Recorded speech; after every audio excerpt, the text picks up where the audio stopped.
a fact about cybercrime, I think that everybody agrees on this. And a very important issue is security. I have 2 slides on security. Tomorrow there will be an extensive discussion session about that in the conference. Okay, so what security means? Security means protection of information from unauthorized access, use, disclosure, disruption, modification, destruction. And here are some requirements about security. I'm not going to comment on this, but I would like to say that today researchers don't know how exactly to formalize all these properties. And if we don't know how to specify, how to formalize these properties, we don't know how to prove that the system is secure. And these are still open problems. This does not mean that we don't know how to ensure some properties, but I think there is a lot of work to be done. And what are breakthroughs that are needed in order to have secure systems? We need more R&D on security. And security is a transversal issue. It's not enough to have, say, to use encryption techniques. You should use the right protocols, you should use the right programming technology. Security is a global concern. So security should be, in my opinion, by design. When you start designing a system, you should try to make it secure, analyze, and another approach is what some other people prefer, that is security through obscurity, as they say. That is, the secrecy of the structure, of the code, etc., is, they say, a protection. I don't think that this is a protection, because sooner or later one can find vulnerabilities. And also, the problem with this approach is that system developers can violate security rules because they know how the systems are built. I think an important question is enforcing compliance to standards. There exist standards that are called the common criteria, and standards impose openness of the code, and this for the certification authorities. And of course also there are non-technical measures that can be taken by governments, okay, to enforce security. Let's finish by talking about the Internet of Things.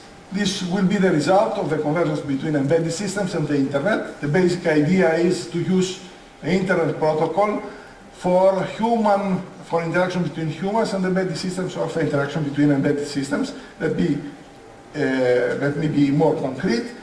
It will be possible in the future by clicking on a link to have access to devices, to embedded devices, to see what happens at home. This is already possible, but to interact also with appliances, or to make interactive appliances. And the idea is very attractive. I like it very much. It's not as easy as it seems. And here are some major breakthroughs that are needed. I'm not going to comment on this. Something that is very important is getting the IP protocol down to small devices. And I think this is also a very important technology, wireless sensor networks. And I have 2 slides about that. But the important question here is whether it will be possible to build the Internet of Things on existing infrastructure, or whether it will be necessary to develop specific infrastructure. There are a lot of discussions about that, and there are projects also. For instance, this is a project for managing power by using the web and the Internet. The idea is that you will have for your home different power providers, so it will be possible to automatically choose which provider to take, and also it will be possible to program, for instance, your washing machine to start at a time where the rate is the lowest. Now, an important technology for the Internet of Things is sensor networks. I would like to say a few words. So, what are sensor networks? The nodes of networks are very simple systems like that. You have is here a processor, but you have mainly sensors and actuators, and you have some computing power and energy scavenging devices, so that the node is autonomous energetically. So this you can deploy in territory. So this is a military application, but there are many also civilian applications for this. So here the red nodes are active nodes because they are, once they are deployed, they cooperate, and to provide a global service here to detect, for instance, the vehicle. And this will have many applications, these technologies, and these technologies are very, very important for the Internet of Things. Now I have two slides, a discussion.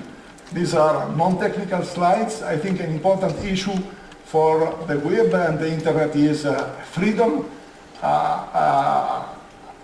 Currently we have free access to services. I would like to say that this is based on a specific business model, okay? So if, for instance, you have an email account, a Gmail account, this is of course a service to you, but this is also an asset for good, okay? And this is very important. So this freedom may disappear if the business model is not anymore economically optimal, should be understood. And I think that states and international organizations should guarantee the freedom on the Internet and the web, and they should protect, maintain, and further develop infrastructure and essential services as they, okay, develop, as they do for other infrastructure, power distribution, trade, skyways. I think that the web and the Internet should be considered as infrastructure. Okay, and to finish, I'd like to say that Internet-based technologies and the web in particular are a landmark in the history of humanity, as important as the discovery of writing. With writing, for the first time, humans had the possibility to record their thoughts and to propagate them across time and space. Typography allowed to multiply this, and now we have possibilities, okay, unlimited possibilities of dissemination of knowledge through the web. And they are changing the ways in which we work and think. Here two messages. Individual liberties should not be restricted even at the cost of malevolent behavior. I think we have the means to control this. And also something else that is very important, we should stay vigilant to protect privacy rights. And here I think that perhaps public authorities are not, okay, do not require so much, are not vigilant enough. We should protect this. For the future, as I said, a turning point for the evolution of the Internet and the web will be the Internet of Things.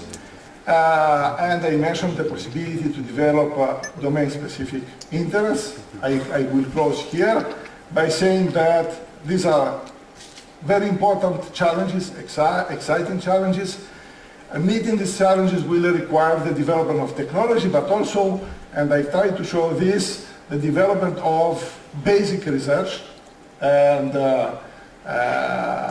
it's important that in Europe we do something in that direction. I remember 20 years ago, George Metakides, he started and shaped a very important initiative on basic research that had very, very extraordinary results on basic research in the area of computer science.